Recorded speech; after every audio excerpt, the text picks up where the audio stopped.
नमस्ते नमस्ते सभी विद्यार्थियों का पुनः स्वागत है नई क्लास में। हमारा जो टॉपिक चल रहा है वॉइस चल रहा है। वॉइस में हमने सिंपल सेंटेंस को एक्टिव से पैसिव में कन्वर्ट करना अच्छे से सीख लिया है। अब इसी के आधार पे जितना हमने सीखा उसी को बेस बनाते हुए, उसी को सीढ़ी बनाते हुए आगे के जो चेंजेस हैं वो करना हम सीखते हैं। आप सभी के साथ रेडी हो? सभी रेडी? जगह हुए हो ना? गुड शाबाश। चलिए, टॉपिक है वॉइस।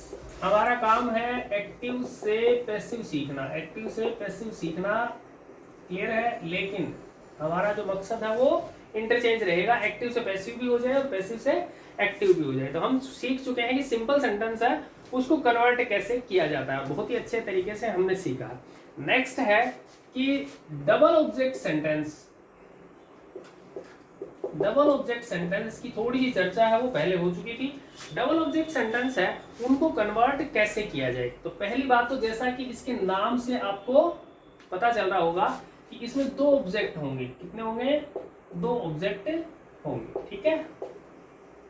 इन दोनों ऑब्जेक्ट को चेंज करना, पहली बात जो पहले की क्लास थी उसमें बहुत ही अच्छे से क्लियर हो गया था कि दोनों ऑब्जेक्ट यदि आपके मिलते हैं सेंटेंस में, उसको पैसिव में कन्वर्ट करना पड़े तो सिंपल सी बात है कि दोनों से पॉसिबल है। दोनों से पॉसिबल है, पहली बात। दूसरी बात है कि दोनों जो ऑब्जेक्ट हैं उनको पहचाना कैसे जाए और किस तरीके से बनाया जाए। तो एक एग्जांपल लेते हैं, जैसे she handed him a cheque. She handed him, ओहो पहला एग्जांपल गड़बड़ हो गया। She handed him a cheque, उसने उसको यानी शी ने ही को दिया चेक। पॉसिबल है क्या? पॉसिबल है? चलो हाँ सही है, चेक तो दे ही सकती है, सही कह रही है, चेक दे देती है, नगद नहीं दिया जाता इनसे। चलो ये देखिए, अब हमारा जो मोटो है जिस तरीके से हम पढ़ रहे हैं उसी को लेके चलते हैं। जैसे सी हैंडेड हिम, तो क्या और किसको क्या दिया? चेक। क्या दिया? चेक दिया। और किसको दिया? हिम को दिया। तो ये दोनों ऑब्जेक्ट हैं, ठीक है। तो ये है और ये है, दोनों ऑब्जेक्ट हैं। दोनों ऑब्जेक्ट के आधार पर पैसिव है वो क्रिएट किया जा सकता है, यानी दोनों को लेकर आप पैसिव बना सकते हैं। बहुत ही अच्छे तरीके से आपकी ये बात समझ में आई हुई है। अब हमें बनाना सीखना है, ठीक है। जो डिफरेंस आएगा वो देखना है और किस तरीके से बनाया जाएगा वो देखना है। अब पहली बात है कि जहां पर भी सेंटेंस में दो ऑब्जेक्ट होते हैं, जहां पर भी दो ऑब्जेक्ट होते हैं तो फिर उनका नामकरण किया जाता है बिना पंडित के। पंडित को बुलाने की जरूरत नहीं, खुद ही हम नामकरण कर लेंगे। दो ऑब्जेक्ट, एक यदि कोई भी ऑब्जेक्ट है तो उसको ऑब्जेक्ट ही बोला जाएगा। जब तक एक ऑब्जेक्ट है उसको ऑब्जेक्ट ही बोला जाएगा। जहां पर भी दो ऑब्जेक्ट हो जाएं तो वहां क्या कर दीजिए, आप ऑब्जेक्ट का नामकरण कर दीजिए, पंडित को बुलाने की जरूरत नहीं है। तो दो ऑब्जेक्ट है, दोनों ऑब्जेक्ट को किस तरीके से देखो। दो ऑब्जेक्ट होंगे तो पहले तो नाम बता देता हूं मैं आपको। एक तो होगा डायरेक्ट ऑब्जेक्ट और एक होगा इनडायरेक्ट ऑब्जेक्ट, ठीक है ना। तो डायरेक्ट ऑब्जेक्ट और इनडायरेक्ट ऑब्जेक्ट। अब इनमें पंगा क्या रहा है, पीछे की क्लास जिसने देखी है उसको तो पता है कि डायरेक्ट इनडायरेक्ट, जहां ऑब्जेक्ट स्ट्रक्चर मैंने क्लियर करवाया था सेंटेंस का और वहां पे ऑब्जेक्ट की बात आई थी, तो ऑब्जेक्ट के बारे में मैंने क्लियर किया था कि ऑब्जेक्ट यदि दो होते हैं तो डायरेक्ट है। तो जहां जिसने वो क्लास देखी है या जिसने वो क्लास को स्टडी किया है वो तो अच्छे से जानता है, लेकिन फिर भी कोई मिस कर रहा है तो उसके लिए मैं जल्दी से बता देता हूँ, पूरा रिवाइज नहीं करूंगा। Direct object, indirect object. तो डायरेक्ट ऑब्जेक्ट और इनडायरेक्ट ऑब्जेक्ट को समझने के लिए हमें आना पड़ेगा सब्जेक्ट के पास, ठीक है। अब ये सब्जेक्ट जी है, सब्जेक्ट जो भी काम करेगा उसका इफेक्ट जिस पर है, जो डायरेक्ट इफेक्टेड होता है वो ऑब्जेक्ट होती है, ठीक है। अब दो हो जाए तो किस तरीके से इनको हमें समझना है। दो हो जाए तो हम क्या करेंगे कि सब्जेक्ट के जो पहले, या इंग्लिश में कहें डायरेक्टली जो संपर्क में रहता है, डायरेक्टली जो संपर्क में रहता है उसको डायरेक्ट ऑब्जेक्ट बोले, उसको डायरेक्ट ऑब्जेक्ट बोले, ठीक है। और इस डायरेक्ट ऑब्जेक्ट के माध्यम से जो सब्जेक्ट के संपर्क में आए, ध्यान से सुन लीजिए, जो संपर्क में आए उसको क्या बोलेंगे? इनडायरेक्ट ऑब्जेक्ट बोलेंगे। सिंपल सी थ्योरी है, बहुत ही इजी थ्योरी है। एक बार दोबारा बता देता हूँ कि सब्जेक्ट है, सब्जेक्ट के जो पहले या डायरेक्टली संपर्क में, सीधी बात है, डायरेक्ट जाएगा तो सीधा जाएगा ना, और इनडायरेक्ट जाएगा तो डेट होगा। जैसे मान लीजिए कि ये है स्कूल, हाँ, और ये है और ये है, समझ गए होंगे आप, ठीक है। तो ये है घर, ठीक है। अब कोई है वो ऐसे करके ऐसे घूम के फिर ऐसे जाएगा, है ना। और एक है वो ऐसे करके ऐसे सीधा जाएगा। अब आप ये बताइए जल्दी कौन सा पहुंचेगा? यही पहुंचेगा। तो डायरेक्ट इसको बोलिए क्योंकि ये सीधा गया है। और ये क्या है? ये नालायक है। पहली बात तो ये है ना। तो ये क्या है? इनडायरेक्ट। क्लियर है? तो जल्दी कौन सा गया? पहले कौन सा गया? डायरेक्ट। ठीक है। तो ये तो पहले गया या डायरेक्टली गया, ये तो है डायरेक्ट ऑब्जेक्ट। और जिसको इसके माध्यम से यानी डायरेक्ट के माध्यम से जो सब्जेक्ट के संपर्क में आया तो उसको क्या बोल दीजिए? Indirect object. क्लियर है? याद नहीं रहे तो ये चक्कर याद रख लेना। ठीक है। हाँ वैसे तो याद ही होगा तुमको क्योंकि इतने तो तुम भी मेरे को लग नहीं रहे कि कोई बहुत ही ज़्यादा सीधे साधे हो, लेकिन कुछ दिन के लिए बन जाओ रहा है सीधे साधे, फायदा है इसमें।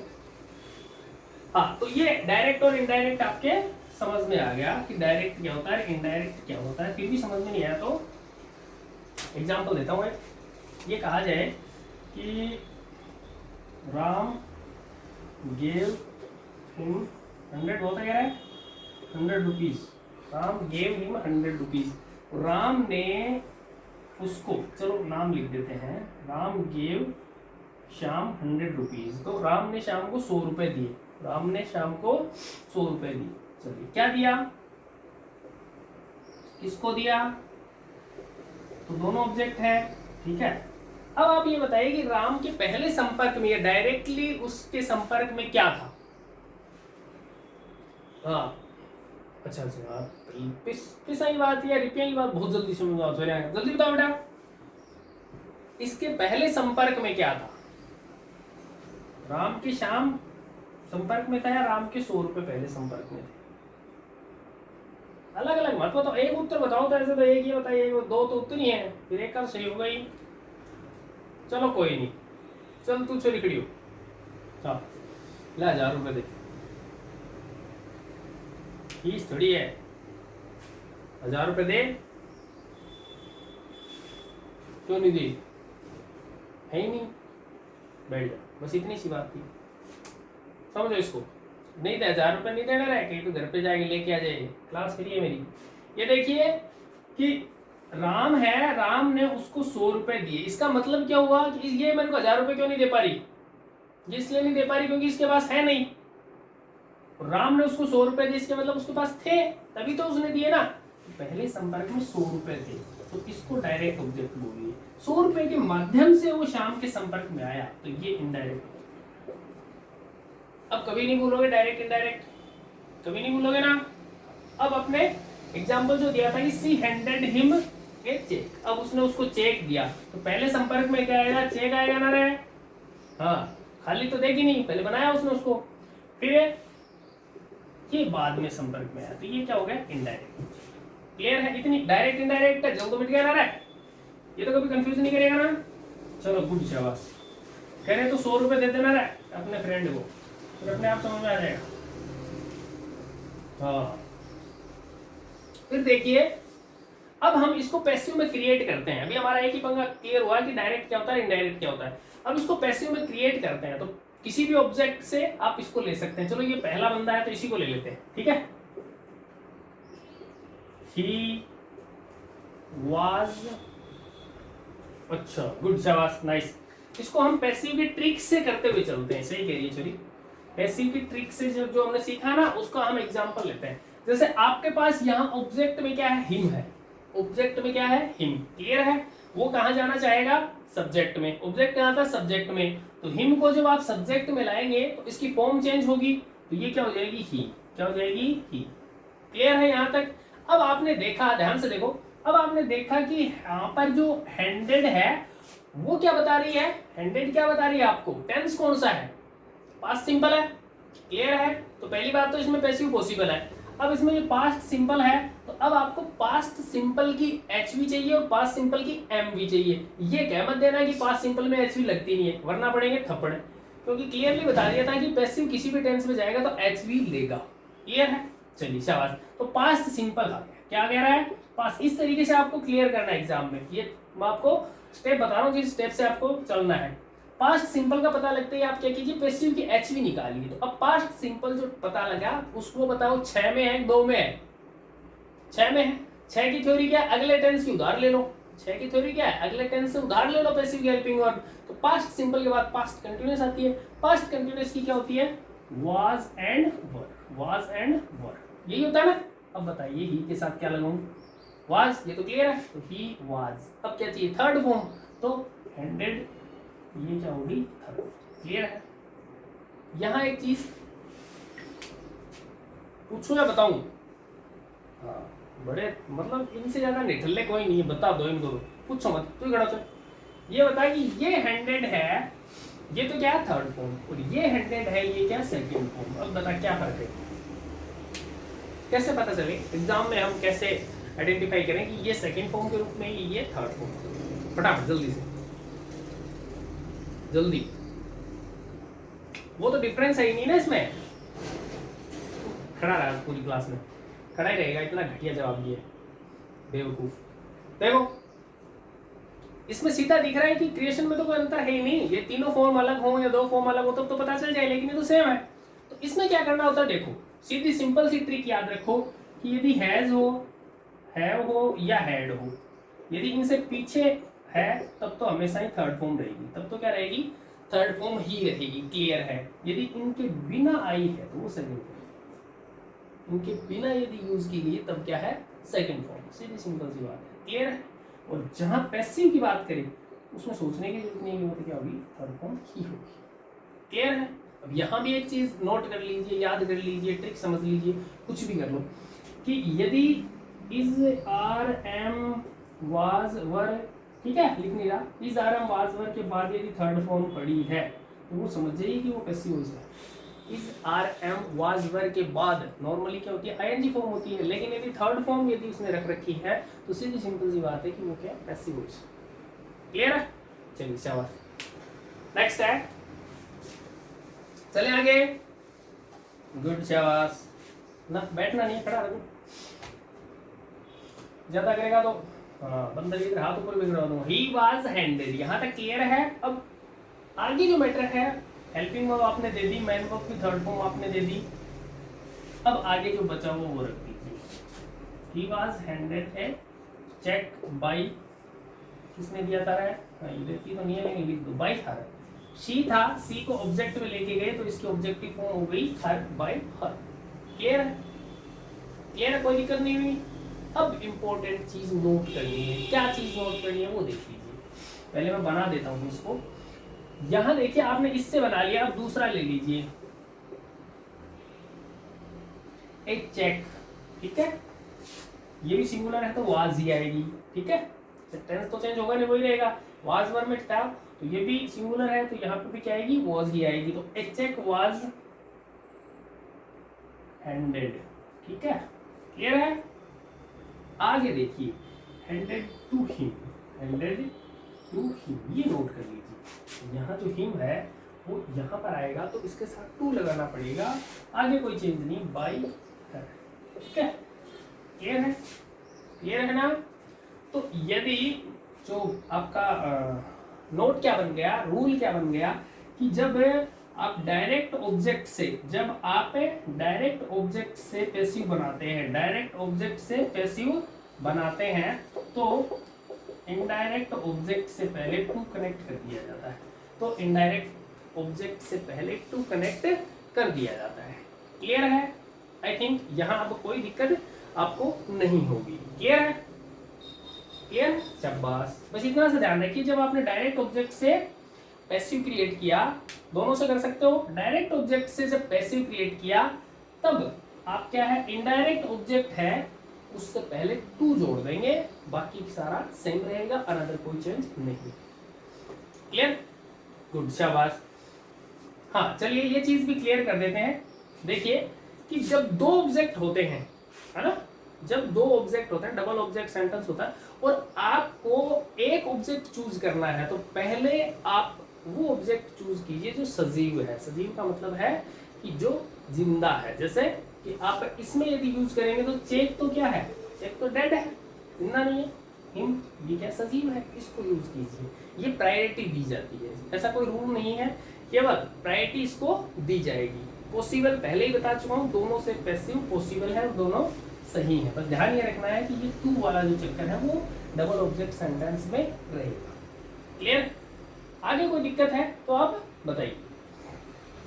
कर लोगे? गुड, शाबाश। तो ये डबल ऑब्जेक्ट का केवल इतना सा मैटर था, वो हमने यहाँ क्लियर कर लिया। ठीक है। नेक्स्ट जो है, नेक्स्ट वाला है वो हम देखेंगे और एग्जाम्पल लोगे। नहीं, अच्छी बात है, एग्जाम्पल लेने चाहिए, कम से कम इतना तो पता चल रहा है कि जग तो रही है। हाँ, जैसे चलो mister KG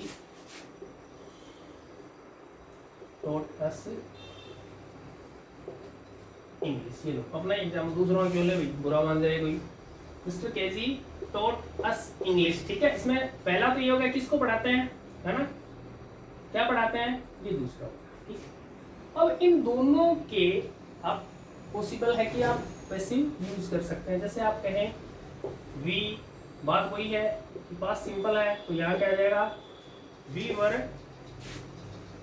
tote, we were टोट। समझ में आ रही होगी क्यों आ रहा है। अस का तो क्या बन गया, वी बन गया। आपने देखा पास सिंपल है तो वाज वर्ब में से यूज करनी है, तो अब वी है तो वी, प्लूरल है तो वर आ गई।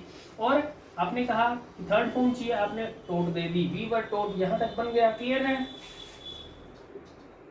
इसमें कोई चेंज होता नहीं है। We were taught English bye,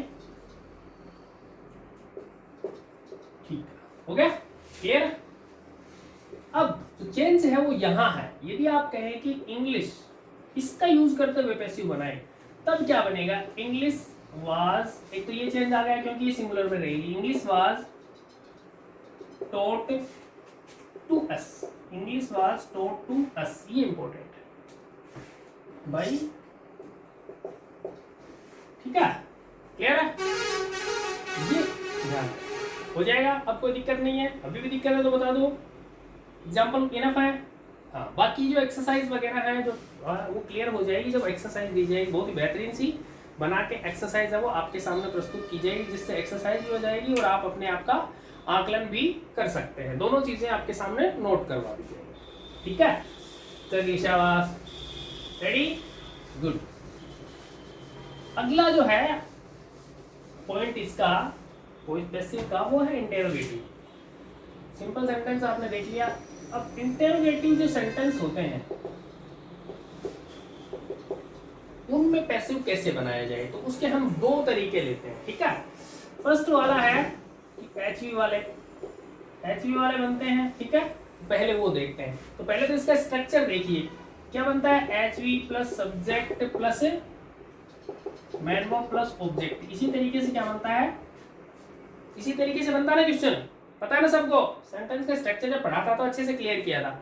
इस तरीके से मान लीजिए आपके सामने सेंटेंस है और उसको आपको किस में कन्वर्ट करना, पैसिव में कन्वर्ट करना। ठीक है, तो जैसे वाज ही प्लेइंग, राइटिंग में तो आप जानते ही हो, अच्छी राइटिंग है ना, was he playing chess, was he playing chess, ये एक सेंटेंस है। ठीक है, अब आपको पता है क्वेश्चन है। ठीक है, क्लियर है। अब आप देखिए इसको हम किस तरीके से कन्वर्ट करते हैं। तो सीधी सिंपल सी थ्योरी बता देता हूँ आपको, ज़्यादा दिमाग लगाने की जरूरत नहीं है। सीधी सिंपल सी थ्योरी आपको बता देता हूँ कि जिस तरीके से इसका स्ट्रक्चर बना हुआ उसी तरीके से आप स्ट्रक्चर को फॉलो करते हुए चलिए। ठीक है, जिस तरीके से ये स्ट्रक्चर बोल रहा है उसी तरीके से फॉलो करते हुए चलिए। मैं कहता हूँ ये उससे भी ईजी है, सिंपल से भी इजी है। कारण उसमें तो कई बार हेल्पिंग वर्ब का क्या हो जाता है, लोचा हो जाता है, वो इधर उधर हो जाती है। इसमें तो हेल्पिंग वर्ब आपको दे के रखेगा, हेल्पिंग वर्ब आपको कंफर्म है कि दे के रखेगा, श्योर है, तो फिर गलती होने के चांसेस कम हुए, गलती होने के चांसेस कम हुए, इसका मतलब आप कंफ्यूज कम रहेंगे। तो ये सिंपल है, आपके लिए हेल्प है। जैसे इसमें वाज दे दिया, आईएनजी दे दिया, इसका मतलब क्लियर हो गया कि पास्ट कंटिन्यूअस क्या है, पास्ट कंटिन्यूअस। इसी को फॉलो करते हुए चलेंगे। कैसे करना है, कैसे इजी वे में आप कर सकते हैं, वो एक बार यहाँ पर एग्जांपल देख लीजिए। वाज और आईएनजी से आपको पता चल गया पास्ट कंटिन्यूअस है। अब आपको ये भी कंफर्म है कि भाई ये तो यूज कर नहीं सकते, हम क्या यूज करेंगे, हम तो पैसिव के यूज करेंगे। अब आपने कहा था, याद हो तो आपको, कि जो कंटिन्यूअस यदि आता है तो हम क्या करेंगे, प्लस में बीइंग जोड़ देंगे। यही कहा था ना, दो में से है, 2 + 6 वाली थ्योरी है ना। तो हमने क्या कहा था कि यदि दो में से होगा तो हम प्लस में बीइंग जोड़ देंगे, ठीक है, बाकी कोई चेंज हम नहीं करेंगे। क्लियर। दूसरी इंपॉर्टेंट चीज क्या थी कि ऑब्जेक्ट सब्जेक्ट सब्जेक्ट ऑब्जेक्ट, ये आपको गेम खेलना है। तो यहाँ आपका सब्जेक्ट क्या है बताइए, ही, लेकिन ये अब सब्जेक्ट रहेगा नहीं, आपका सब्जेक्ट क्या हो जाएगा, चेस, ये हो जाएगा, ठीक है। अब आप मान के चलिए आपको एचवी तो यूज करनी है, बट अकॉर्डिंग टू ऑब्जेक्ट करनी है, अकॉर्डिंग टू ऑब्जेक्ट करनी है। तो ये जो ऑब्जेक्ट है ये सिंगुलर है, ये तो जानते हैं आप, है ना, चेस सिंगुलर है। अब सिंगुलर जो ऑब्जेक्ट है, सिंगुलर के अनुसार इसमें पास्ट कंटिन्यूअस की पैसिव की एचवी लगानी है, पास्ट कंटिन्यूअस की पैसिव की एचवी लगानी है। तो आप कहेंगे ये तो आना ही आना, वाज चेस, आपको ये जोड़ना है, बस बात ये है। अब ये पैसिव की बन गई, वाज चेस बीइंग, फिर आपने कहा थर्ड फॉर्म लगानी है, क्लियर है, वाज चेस बीइंग प्लेड। अब आपने कहा कि बाई लगानी है, ये नॉर्मल रूल्स में से है। और ये आपका सब्जेक्ट था, ये कहाँ आ जाएंगे महाराज, ये महाराज यहाँ जाएंगे और आपका सेंटेंस बन गया was chess being played by him. Simple है, कर लोगे, गुड। हाँ हाँ, मेरे को पता है इसमें और एग्जांपल्स की जरूरत पड़ेगी। देखिए,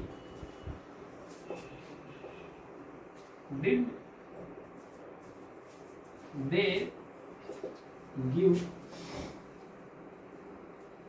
did they give money, did they give money, ये सेंटेंस चेंज करते हैं। देखें मैं बताता हूँ स्टेप, आप तो स्टेप याद रखिए किस तरीके से चलना है। डिड ने आपको बता दिया कि ये पास्ट है, क्या है, पास्ट का सिंपल है, पास्ट का सिंपल है। थ्योरी आपको खुद को याद नहीं करना पड़ा, सीधा हेल्पिंग और अपने आपको बता दिया, कंफ्यूजन नहीं रहेगा, एक काम कम हुआ आपका।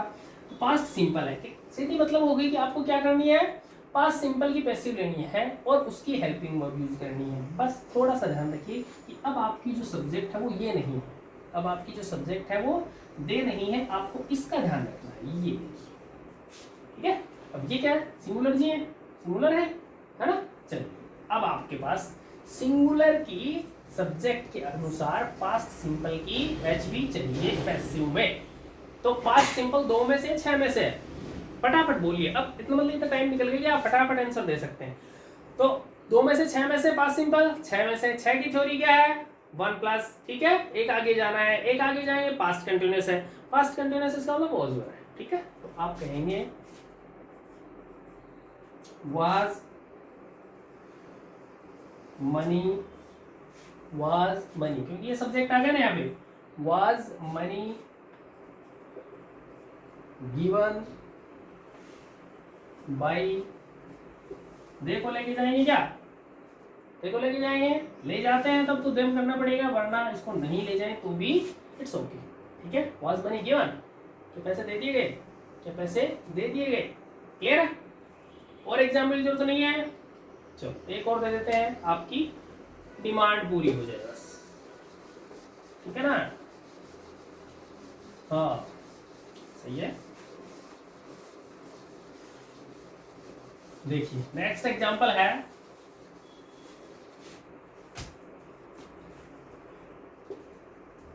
Have you finished the job, have you finished the job, have you finished the job, देखिए ध्यान से, have you finished the job, ये ऑब्जेक्ट ही है। हैव और थर्ड फॉर्म आपको बता रही है कि प्रेजेंट परफेक्ट है, हैव और थर्ड फॉर्म आपको बता रही है कि प्रेजेंट परफेक्ट है। सीधी बात हो गई, प्रेजेंट परफेक्ट की पैसिव की एचवी चाहिए आपको, किसके अकॉर्डिंग, जॉब के, ठीक है, क्योंकि अब आपका नया सब्जेक्ट ये बन गया, क्लियर। चलिए अब देखिए इसके अकॉर्डिंग, जॉब के अकॉर्डिंग यहाँ क्या आनी चाहिए, हैज, ठीक है, क्योंकि ये 6 में से है, 6 वाले कहते हैं एक आगे एक आगे, तो यानी प्रेजेंट परफेक्ट है तो प्रेजेंट परफेक्ट कंटिन्यूअस से लेनी है, हैज बीन हैव बीन। अब ये लेगा हैज बीन, तो आप कहेंगे हैज द जॉब बीन,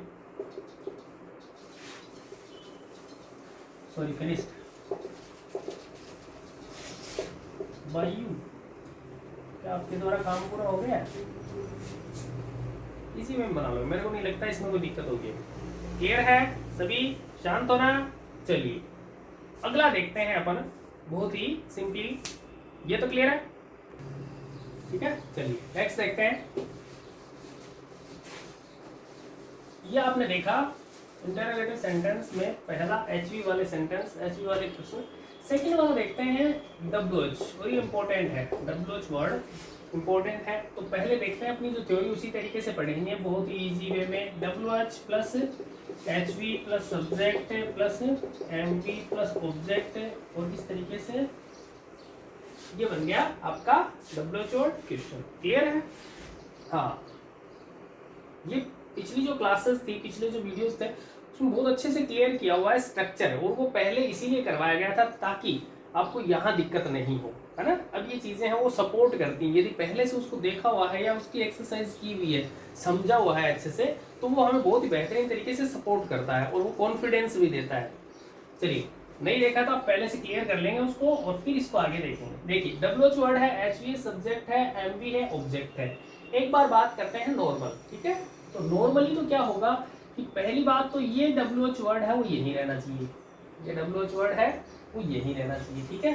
फिर ये जो एचवी है ये किस में चेंज हो जाएगी? पैसिव में। किस में चेंज होनी चाहिए? पैसिव में। ये आपको पता है कि ये किसके अकॉर्डिंग होगी? आपके नए सब्जेक्ट यानी इसके अकॉर्डिंग होगी। क्लियर है? ऑब्जेक्ट के अकॉर्डिंग ये एचवी पैसिवली चेंज हो जाएगी। ये सब्जेक्ट जी हैं ये कहाँ चले जाएंगे? ऑब्जेक्ट में। और ये जो एमवी है ये किस में चेंज हो जाएगी? ये मैंने आपको मोटा मोटी बता दिया कि कौन कौन से चेंजेस होंगे। क्लियर है? जैसे मैं एक बना के दिखाता हूं आपको। When did Sharma pay the bill? When did Sharma pay the bill? ठीक है, ये एक सेंटेंस। अब इसको ऊपर वाली थ्योरी से बना के देखिए। हमने क्या कहा, क्या पढ़ा कि डब्ल्यूएच वर्ड है वो अपनी जगह पे रहे। ये डब्ल्यूएच वर्ड जी को तो यहीं छोड़ देंगे, कोई दिक्कत नहीं है, कोई प्रॉब्लम नहीं है ना। गुड शाबाश। अब क्या है, ये लिख दिया मैंने, इसको यही लिख दिया, ठीक है। अब ये क्या कहता है कि ये जो है एचवी ये पैसिव में कन्वर्ट हो जाए, तो ये डिड बता रही है कि पास्ट सिंपल में जाएगी, और तो कोई पंगा ही नहीं है, डिड तो सीधी है कि पास्ट सिंपल में जाएगी। अब ये जो पास्ट सिंपल है ये पास्ट सिंपल में क्या लेगी? वॉज वर्ड लेगी। अभी आपने अच्छे से करेक्ट किया हुआ है, लेकिन किसके अनुसार लेगी? ये इसके अनुसार लेगी। किसके अनुसार लेगी? इसके अनुसार, ठीक है। तो यहां हम लिख देंगे बिल के अनुसार वाज लिख दिया हमने क्योंकि वो सिंगुलर है। व्हेन वाज, अब आपका सब्जेक्ट आ जाएगा, क्या आ जाएगा? The bill. When was the bill, अब क्या आ जाएगा? थर्ड फॉर्म आ जाएगी, सॉरी क्या आ जाएगी? थर्ड फॉर्म आ जाएगी। और थर्ड फॉर्म के बाद आपके सब्जेक्ट जी हैं वो ऑब्जेक्ट में विराजमान हो जाएंगे। तो ये शर्मा जी कहाँ जाएंगे भाई? चलो मिस्टर लगा देते हैं भाई, नाराज मत होना है। ये देखिए, अब इसमें बताइए कहाँ दिक्कत आई। केवल थ्योरी इतनी सी है, जो ऊपर वाली थ्योरी है उसको फॉलो करते हुए चलिए नॉर्मल में। क्लियर है? क्लियर? चलिए और एग्जांपल, चलो शाबाश, और एग्जांपल लेते हैं। जैसे वेयर वाज मोनू, मोनू जी ले लें क्या? वेयर वाज मोनू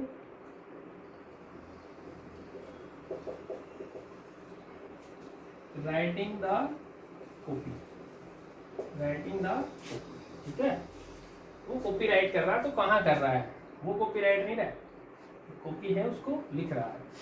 तो अब देखिए, अब इसको कैसे थ्योरी कहती है, इसको तो यही रहने दो, तो चलो वेयर का तो वेयर छोड़ दिया। लेकिन ये देखिए ध्यान से, वाज प्लस आईएनजी बताइए कि पास्ट कंटिन्यूअस है, तो पास्ट कंटिन्यूअस का मतलब हमारे अकॉर्डिंग कहाँ चला गया? दो में चला गया। दो में चला गया तो इसकी एचवी क्या डिमांड करेगी? बीइंग प्लस में डिमांड करेगी।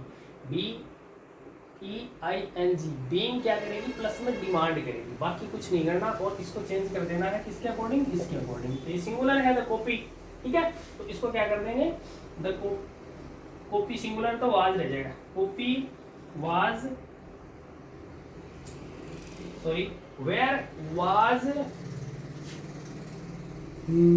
The copy being written by Monu ji, by Monu ji. तो ये आपका सेंटेंस बन गया। अब बताइए इसमें कहाँ दिक्कत है? बहुत ही सिंपल और बहुत ही इजी सी है थ्योरी, आपको यही ध्यान में रखनी है। डब्ल्यूएच वर्ड का डब्ल्यूएच छोड़ दो, हेल्पिंग वर्ब को पैसिव हेल्पिंग वर्ब में चेंज कर दो, प्लस ये जो सब्जेक्ट जी हैं ये ऑब्जेक्ट जी में चले जाएंगे और ऑब्जेक्ट सब्जेक्ट में आ जाएगा और मैन वर्ब को थर्ड फॉर्म में चेंज कर दो। अब बताइए कहाँ दिक्कत आई? कोई दिक्कत नहीं है, बना लोगे इजीली। चलिए अगला देखिए,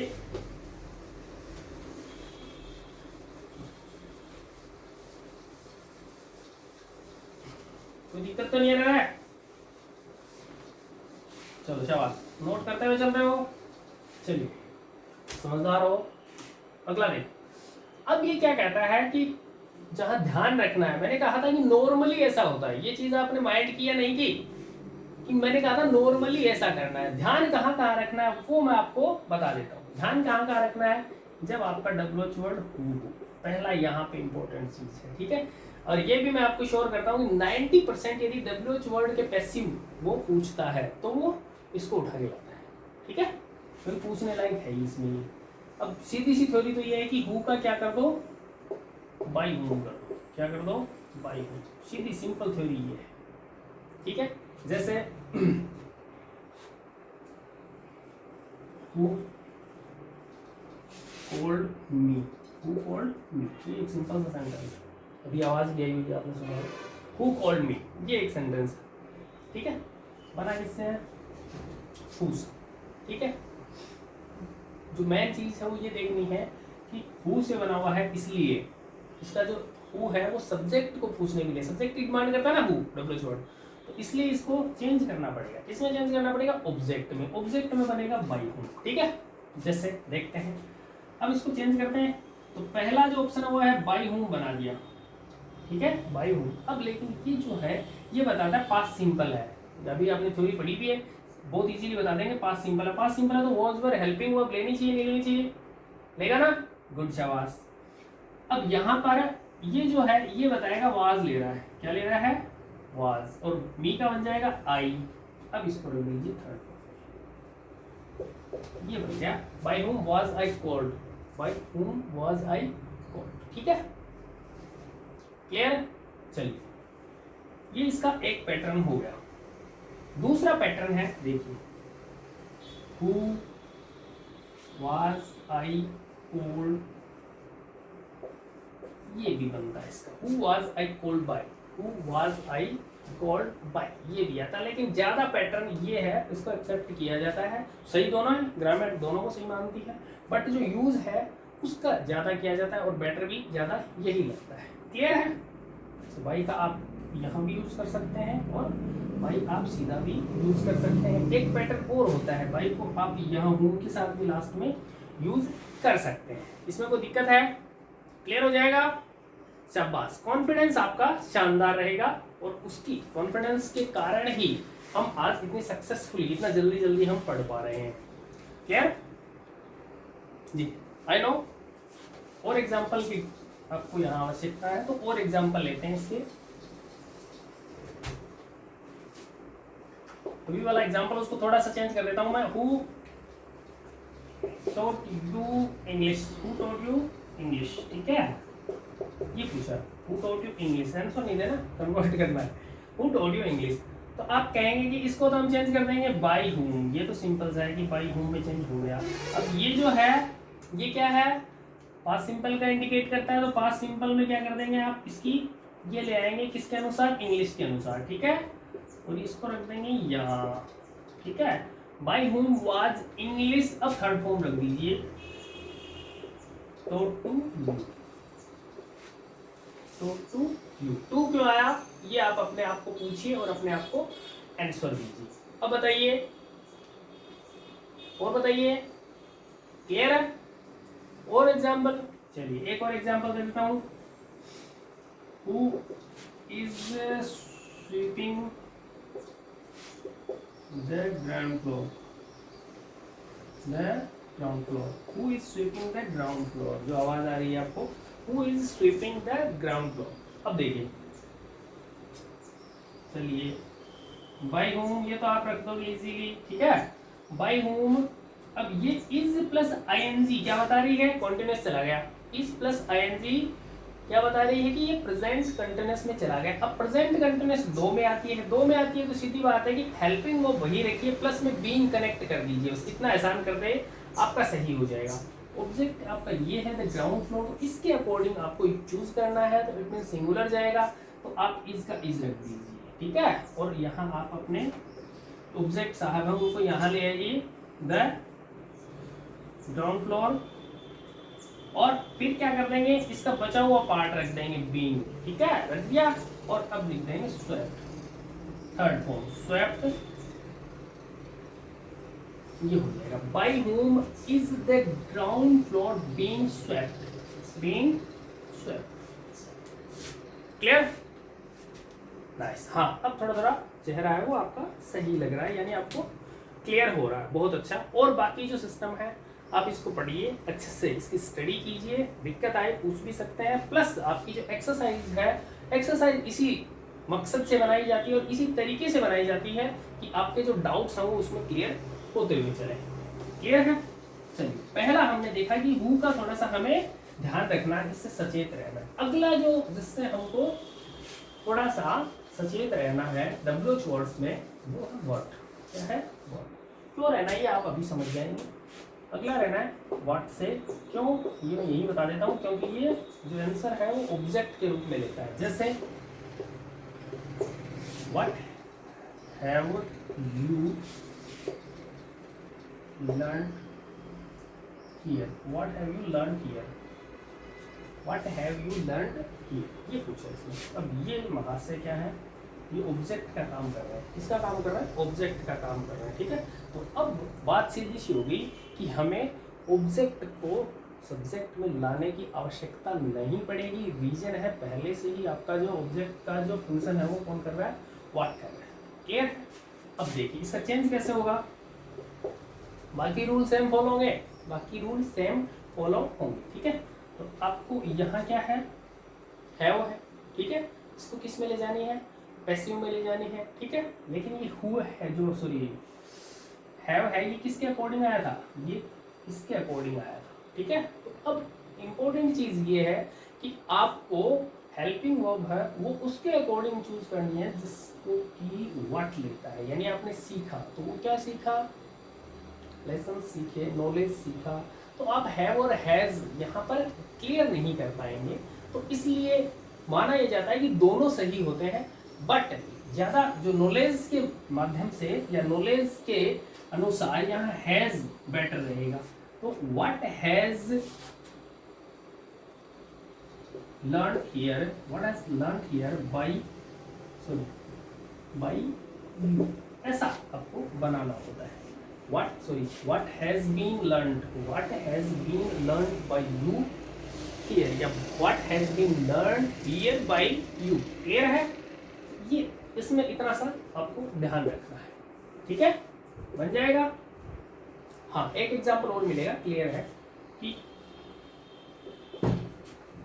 what will he send to you, what will he send to you, ठीक है। अब इसका बनाना है, यानी अब ये तो चक्कर क्या हो गया, अभी व्हाट तो आया रहना है, ये तो क्लियर है ना। तो ये हो जाएगा व्हाट, क्या हो जाएगा, व्हाट तो यहाँ रह गया। अब आपको ध्यान ये रखना है कि व्हाट बना रहे तो व्हाट ही ऑब्जेक्ट का फंक्शन कर रहा है, व्हाट क्या कर रहा है, ऑब्जेक्ट का फंक्शन कर रहा है, ठीक है। तो व्हाट ये हो गया, विल बी लगा दीजिए, क्या लगा दीजिए, 6 में से है, अगले से लेंगे विल बी, फिर क्या कर देंगे सेंड टू यू बाय और हिम कर दीजिए। ये देखिए ये क्लियर हो गया, इतना इजी है, कितना इजी है। हाँ सही बोल रही है, ये करिए सर, आप करते हो तो हमें बड़ा इजी लगता है, ये उतना ही इजी आपको भी लगेगा जब आप 1-2 एक्सरसाइज कर लेंगे, पहले इसकी स्टडी करेंगे फिर एक्सरसाइज करेंगे, तब आपको भी इजी लगता जाएगा। और फिर जब लास्ट में जब आपको एक्सरसाइज है वो चैनल पर उपलब्ध करा दी जाएगी, उसकी एक्सरसाइज करने के बाद में बहुत ही ईजी हो जाएगा। क्लियर है, आप तो ये ध्यान में रखिए कि आप एक्सरसाइज करते हुए चलिए, ठीक है। चलिए शाबाश। अब ये है इंटरोगेटिव का मैटर है वो यहीं क्लोज होता है। इंटरोगेटिव में केवल इनका ही ध्यान रखना है। ध्यान बस ये रखिए कि जो सब्जेक्ट ऑब्जेक्ट की डिमांड करते हैं आंसर में, वो WH वर्ड है वो थोड़ा सा डिफरेंटली पैसिव में क्रिएट होते हैं, बाकी किसी का कोई अंतर नहीं होता, सीधा सिंपल है, WH वर्ड वहीं रहेगी। हेल्पिंग वर्ब को पैसिव में चेंज कर दो, सब्जेक्ट को ऑब्जेक्ट में ले जाओ, ऑब्जेक्ट को सब्जेक्ट में ले जाओ, man verb always third form. Clear है? वो हमने करके देख लिया, एक्सरसाइज भी कर ली। आई थिंक इससे बेटर है, वो पहले कभी समझ में आया नहीं था, आज इतना आया है। नेक्स्ट देखिए, अगला हम चलते हैं अब नेक्स्ट पॉइंट की तरफ। टॉपिक है, थोड़ा सी हिम्मत रखिए, टॉपिक बस क्लोजिंग की तरफ है।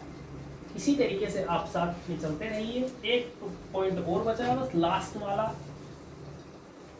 क्लियर है? हाँ, गुड, शाबाश। आप रेडी हैं तो सब रेडी है, फिर कोई दिक्कत ही नहीं है। नेक्स्ट टॉपिक है आपका imperative sentence.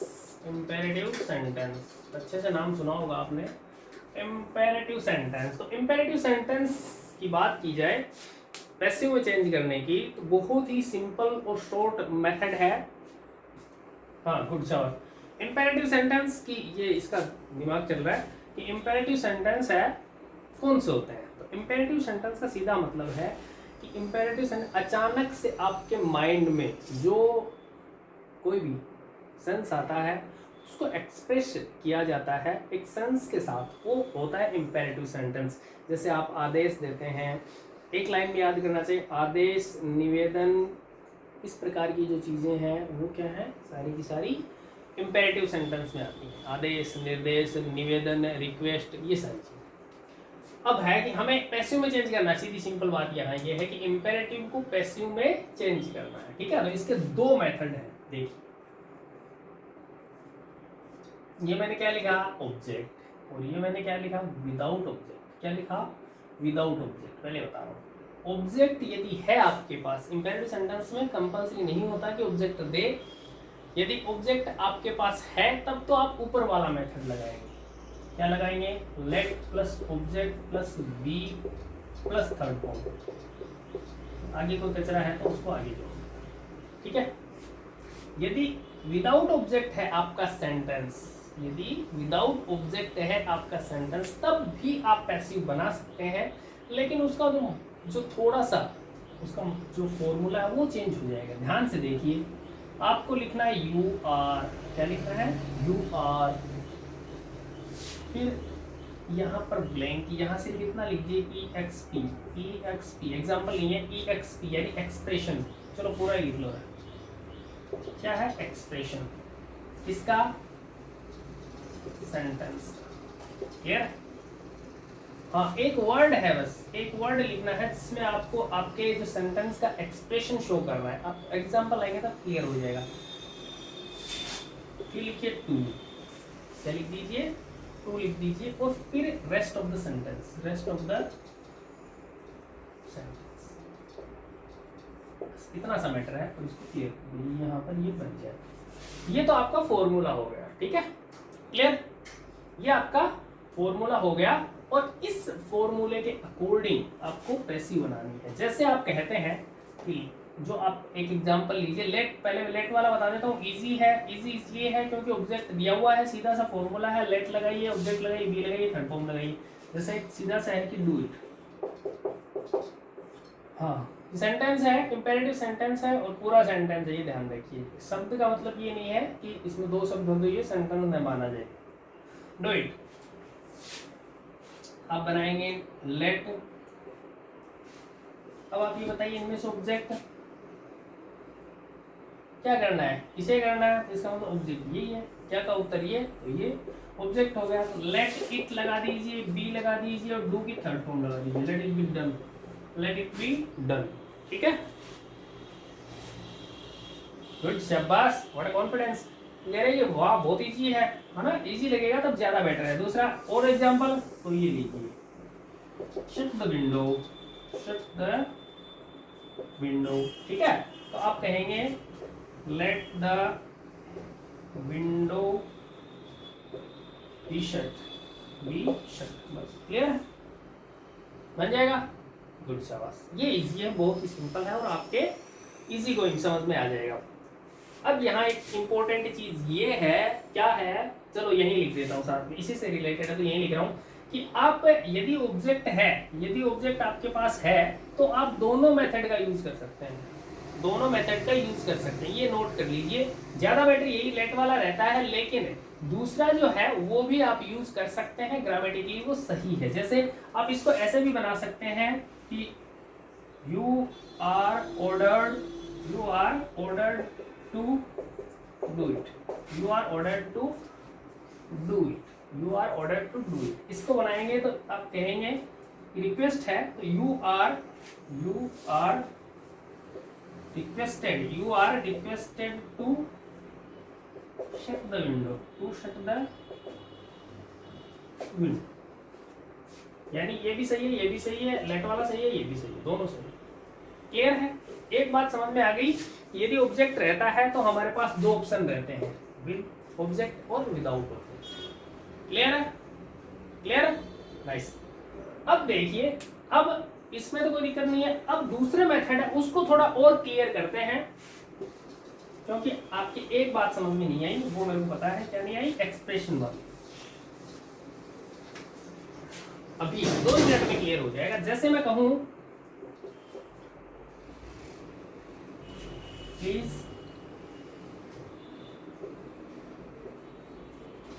Open the gate, please open the gate. हाँ, मैं नहीं कह रहा, और कोई कह रहा है, मैं कहता तो ऑर्डर होता, प्लीज ओपन द गेट। ठीक है? अब ये पहली बात, प्लीज इसने लगा दिया है ना। प्लीज लगाते ही आपको जो समझने वाली चीज है वो क्या है कि रिक्वेस्ट कर रहा है, ऑर्डर कर रहा है, मना कर रहा है, इंस्ट्रक्ट कर रहा है कि इंक्वायरी कर रहा है, कौन सा भाव है? क्लियर है? गुड, शाबाश, वेरी नाइस। तो ये क्या कर रहा है कि यहाँ पे रिक्वेस्ट कर रहा है, तो इसको आपको एक्सप्रेशन क्या समझना है, रिक्वेस्ट क्या करनी है, रिक्वेस्ट। ये बस इतना सा ध्यान रख लीजिए, ठीक है? तो आ जाएगा रिक्वेस्ट। क्लियर है? यदि यहाँ पर कहा जाता डोंट, तो आप इसका एक्सप्रेशन क्या मानते, जैसे कह रहा don't play here, don't play here, तो आप क्या कहते हैं कि ये मना कर रहा है, निषेध कर रहा है। ठीक है? तो आप कहते फॉरबिड, क्या कहते हैं, फॉरबिड।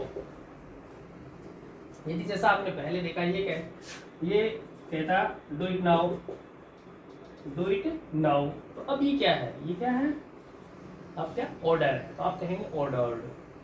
क्लियर है? तो इस तरीके से आपको एक्सप्रेशन निकालनी है, वो एक्सप्रेशन यहाँ आपके काम पे। क्लियर? अब देखिए करना कैसे, स्टेप देखिए, इसकी एक्सप्रेशन वाला चक्कर समझ में आ गया, इजी हो गया ना अब।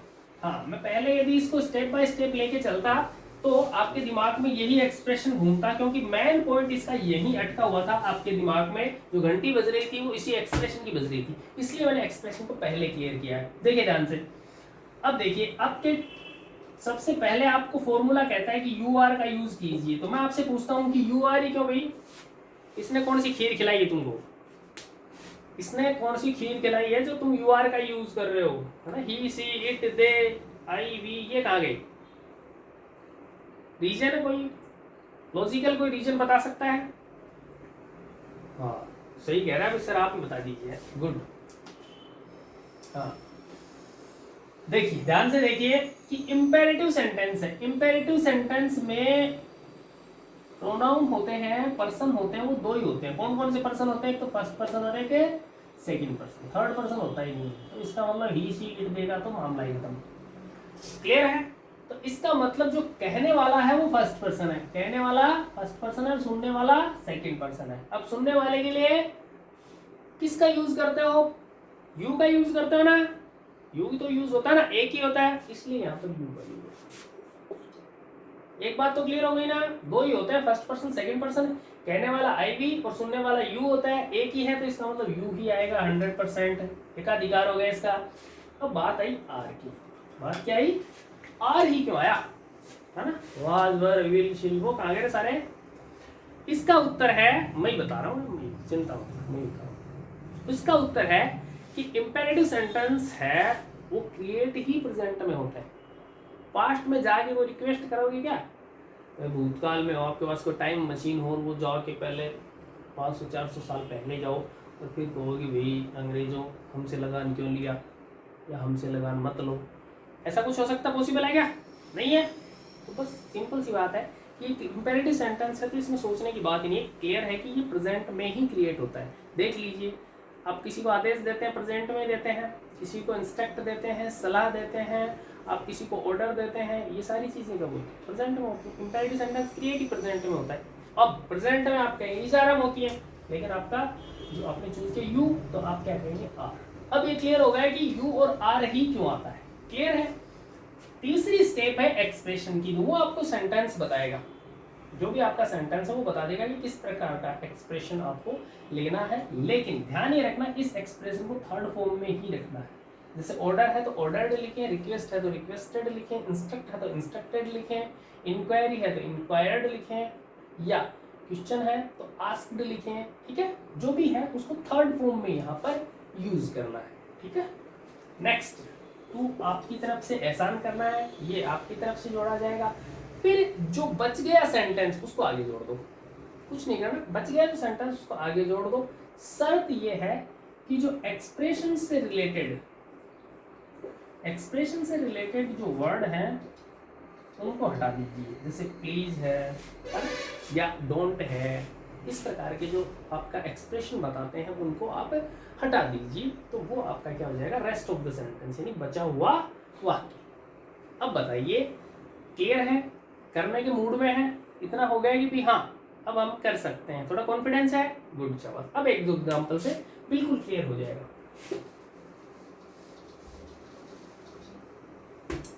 जैसे कहा जाए कि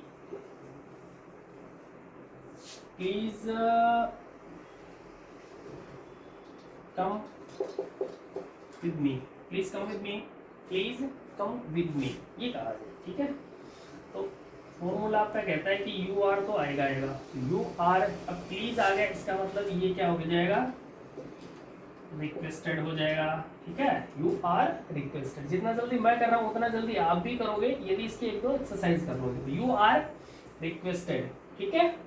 अब क्या जोड़ोगे, to, rest of the sentence है कम, ठीक है। फिर अब ये जो मी है इसको चेंज किया भी जा सकता है और न करो तो भी कोई दिक्कत नहीं है, कम विद मी, क्योंकि हमें एक्चुअल में पता नहीं स्पीकर कौन है, ठीक।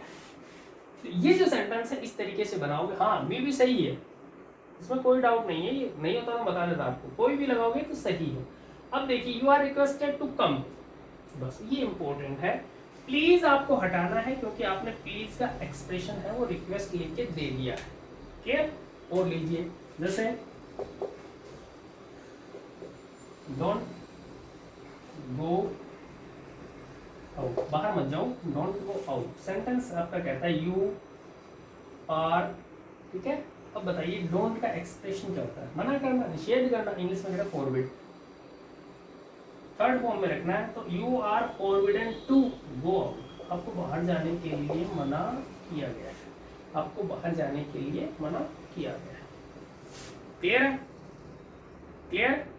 और बताइए इस प्रकार का और कोई दिक्कत, जितने भी एक्सप्रेशन है उनका केवल ध्यान रखना, उनको थर्ड फॉर्म में आप यहाँ रख देंगे, आगे का काम केवल और केवल है कि रेस्ट ऑफ सेंटेंस रखते ही वो क्लियर हो जाएगा, बाकी कोई दिक्कत नहीं है।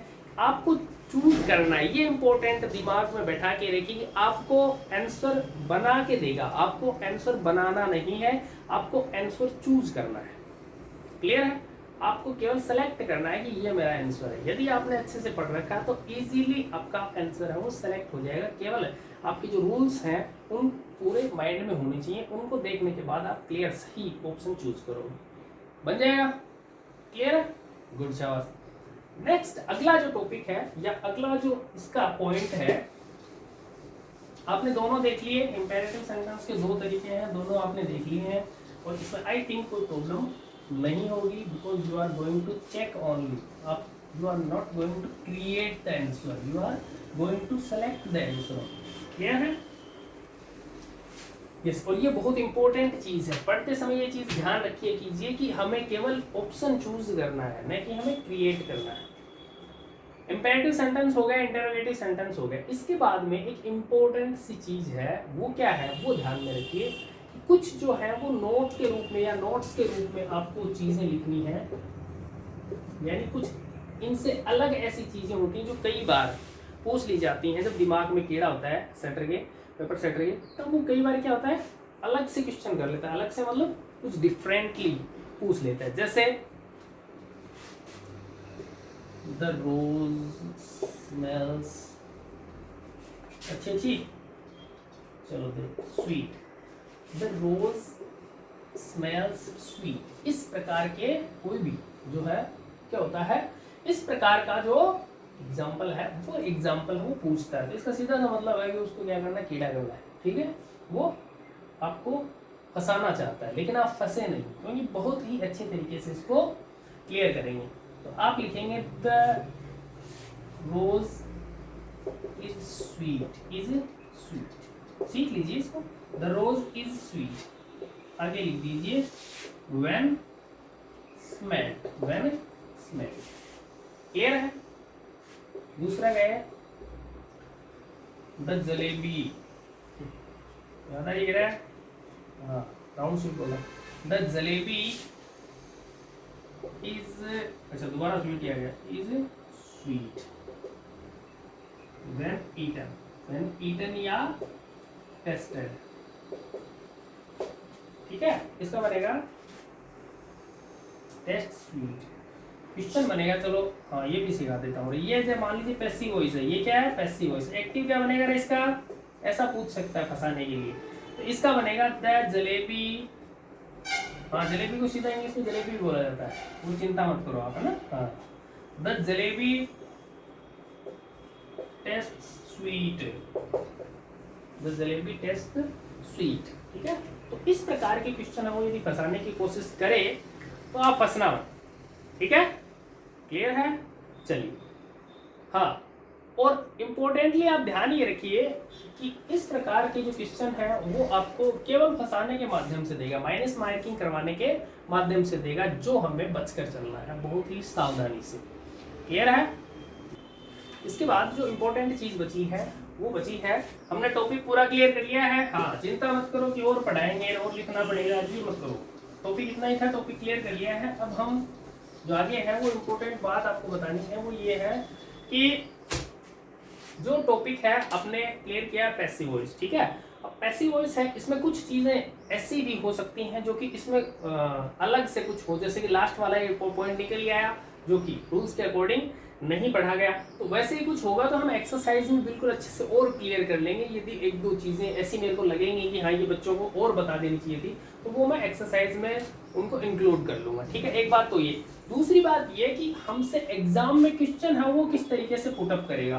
तो एक तो आपको सीधा बता देता हूँ, एक तो जैसा हम पढ़ते आए हैं कि सीधा सेंटेंस दे देगा, सेंटेंस के नीचे 4 ऑप्शन देगा, 4 ऑप्शन देके कहेगा इनमें से इनका पैसिव है वो आप सेलेक्ट कीजिए, ठीक है, वो तो सिंपल है। सेकंड है जो कि आजकल ज्यादा चलन में है वो है करेक्ट फॉर्म ऑफ वर्ब, हाँ ये दोबारा आ गई करेक्ट फॉर्म ऑफ वर्ब, ठीक है, इसका ध्यान रखना। करेक्ट फॉर्म ऑफ वर्ब के माध्यम से पैसिव पूछता है, करेक्ट फॉर्म ऑफ वर्ब के माध्यम से पैसिव पूछता है, तो वहां जो चीज ध्यान रखनी है, जैसे आपको दे देगा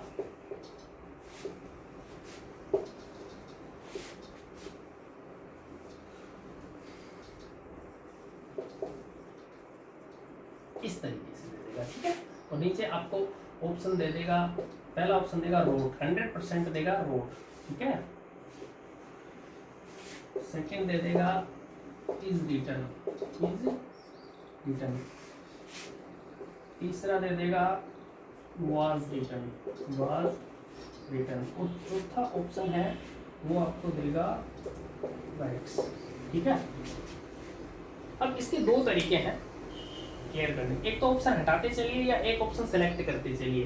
पूरे पेपर को सेट करने के, पेपर को करने का तरीका यही होता है कि या तो ऑप्शन को हटाते हुए चलोगे, ये नहीं हो सकता, ये नहीं हो सकता, फिर जो बचा उसमें से सेलेक्ट कर लेंगे, या सेलेक्ट करते हुए चलो, दोनों मेथड सही है, जो जिसको जो सूट करता है उसको वो अपना मेथड है वो अप्लाई करना चाहिए। देखिए जैसे अब ये क्या है, यस्टरडे जो नॉर्मल है ना, जो कम ध्यान देंगे, तुम में से भी हो सकते हैं कई जो कम ध्यान देंगे, वो यस्टरडे को देखते ही रोट कर देंगे, यस्टरडे को देखते ही नोट कर देंगे, बाकी कुछ देखेंगे नहीं, क्योंकि ऊपर क्वेश्चन में लिखा हुआ है कि करेक्ट फॉर्म ऑफ वर्ब, और उनकी रटी भी है कि यस्टरडे है तो हम सेकंड फॉर्म करेंगे, ठीक है। तो वैसा नहीं करना है, यस्टरडे केवल ये बता रहा है कि पास्ट सिंपल है। अब आप सेंटेंस को चेक करेंगे, सेंटेंस है, सेंटेंस में क्या है, यहाँ रियल सब्जेक्ट नहीं है, ऑब्जेक्ट है, वो सब्जेक्ट के रूप में फंक्शन कर रही है, तो सीधा मतलब समझ जाओ कि ये पैसिव वॉइस है।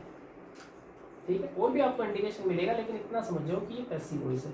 अगला इंडिकेशन है बाई प्लस सब्जेक्ट दिया हुआ है, बाई प्लस सब्जेक्ट दिया हुआ है, तो सीधी बात है कि पैसिव का मांग रहा है आपसे। क्या मांग रहा है? पैसिव का मांग। अब ये तो हो गया, इसमें जो दिक्कत आ सकती है समझने वाली, तो वो बस यहाँ ध्यान रखना है कि सब्जेक्ट है वो रियल है या अनरियल है। कहीं ऑब्जेक्ट को सब्जेक्ट के रूप में लाके आपको फंसाना तो नहीं चाहता। क्लियर है? ये चीज आप देखने के बाद में, अब यदि इतना समझ गए तो फिर इजी है, फिर ये समझ लो जी आंसर है उसको निकालने में बिल्कुल दिक्कत नहीं आएगी। क्यों दिक्कत नहीं आएगी वो मैं आपको बता देता हूँ। क्योंकि आपको एक ही चीज पर ध्यान रखना है, वो है हेल्पिंग वर्ब। मेन वर्ब तो आपको क्लियर हो गया कि थर्ड फॉर्म आएगी। मेन वर्ब तो पैसिव का पता चलते एक चीज तो सोल्व हो गई कि थर्ड फॉर्म आनी है। ठीक है, तो अब थर्ड फॉर्म आनी है, तो देखिए ये थर्ड फॉर्म नहीं है और ये थर्ड फॉर्म नहीं है, तो दोनों नहीं है, इसका मतलब इन दोनों में से एक आना चाहिए। यस्टरडे कहता है कि मैं तो पास्ट में जाऊंगा, पास्ट में जाऊंगा, इसका मतलब इज नहीं आएगी, तो आपका उत्तर हो जाएगा वाज इट। क्या हो जाएगा?